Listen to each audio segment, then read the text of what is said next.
So yan, sa mapagpalang araw sa inyo mga idol, mga kasero. So bali, short video lang po tayo. Update lang natin yung ating channel. So bali nga pala sa video na to papakita ko lang po yung airgun na napanood ko lang nung nakaraan lang, na may napanood ako sa isa nating idol na nag-aayos ng mga airgun.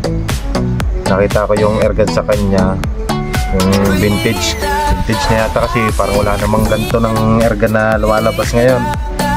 So nakita ko sa kanya, parang na-amaze ako kasi kakaiba.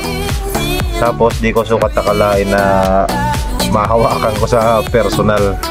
Gawa ng dinala sa akin ng isang kaibigan para tingnan kung maayos. So chinik namin kanina, lagyan namin ng hangin. Sumisingaw siya kasi ang sabi pinaayos na daw to. Hindi raw naayos nung pinaayusan.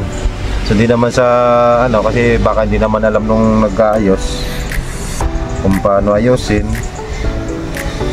Ako, di naman ako magaling mag-ayos, pero tatry ko pa rin kasi siyempre may tayo sa airgun.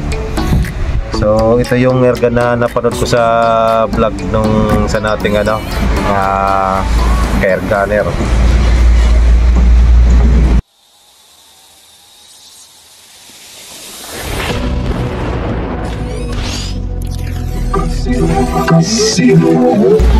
Ito siya mga ano, kasero, mga idol, oh. Vintage na to kasi matagal, ano na to, sinauna pa eh. Ang bigat niya, grabe. What if nalagyan pa natin dito ng ano, scope, talagang solid. Mabigat siya. Hammer type. So ano siya, CO2 mga idol, mga kasero. So trinay namin kaninang pasukan ng hangin para malaman namin kung saan yung singaw, kasi dito lang sa tubo wala naman tong ano problema, kasi ang kapal ng tubo niya, ang ganda. So sinargahan namin ng hangin, dito siya sumisingaw dito. So possible na ang sira niya o ang ano niya baka o-ring lang. So tatry kong bubuksan to pagdating nung in-order naming o-ring, kasi ayusin ko rin yung kanyang ano, sa kaibigan ko yung kanyang amscore kasi may singaw din. So order kami ng o-ring. So ano bang tawag ito? Kopa. Yung kopa niya ito, okay pa naman, pero dito siya sumisingaw sa part na to. Possible nga yung pinaka o-ring niya, kasi may o-ring yan dito. Kaya bubuksan natin to pag dumating yung ating order. First time ko makahawak ng ano, hammer type. Lakas pumalo. Pagkakalam ko ng ganito 3 cock, pero ito dalawa lang. Ito yung pinaka normal niya, pero dapat may susunod pa yan. Pero pag dito wala, parang paltos. Ayan na yung sagad niya. O baka mali lang ako, 2 cock lang siguro siya. Ang lakas niyang pumalo, mga kasero. So hindi siya bakal. Hindi siya bakal, mga kasero. Ano bang tawag na sa tama? Brass ba? Yung parang sa parko. Pero magandang klase. Hindi siya bakal. Pero sobrang bigat niya. Ang ganda ng design ng bat niya, mga kasero. Stock na to. Tagal na, dekada nang naka-stock. Ang problema, ginagamit to sa farm kasi yung mga gumagamit ito walang masyadong pag-iingat sa airgun. Di nila alam paano ingatan, basta lang ginagamit.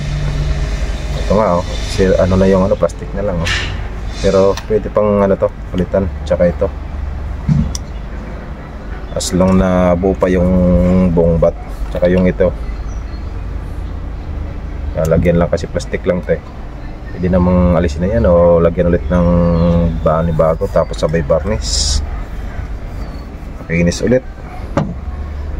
Pero ito yung pinakaano natin dito, yung singaw.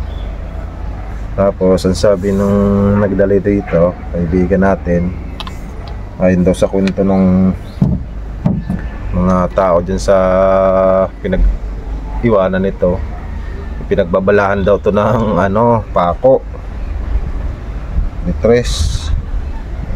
So wala talagang kaalam-alam yung mga gumagamit nito. Magkano lang naman yung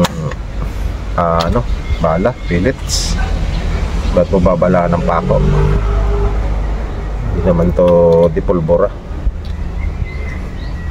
Tsaka ang ganda ng niya mga kasero, yung trigger niya. Ang ganda ng pagkakagawa. So napanood ko lang yung vlog na yan. Tapos mga ilang araw, kinausap ako ng kaibigan ko na may airgun daw siyang dadalhin. Tingnan namin kung maayos. Sabi ko, parang napanood ko to sa vlog ha. So yun, nakita ko yun, ni-repair niya kung paano tanggalin to. So may idea na ako kung paano tanggalin yun dito. Kasi nga napanood ko, sakto. Bakit pag naayos to, kulang na lang nito yung silencer. Pero titingnan pa namin yung group nito kung hindi naapektuhan, kung totoo yung sinasabi ng kaibigan natin na binalahan ng pako. Pero sana walang problema. Pero in case na may problema, pwede naman natin palitan to, natatanggal yan dito. Ito lang yung may iwan, pinaka niya, kaha. So hammer type. Ang brand pala nito mga kasero ay LD. Ano ba yung LD? LD airgun. LD airgun. Ano bang ng LD airgun? Ano bang buong nang gumawa nito? Hindi kaya ito gawa ng Rogans. LD siya eh. Maganda, may mga borda-borda pa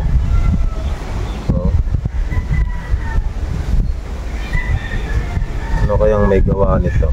LD nakalagay eh.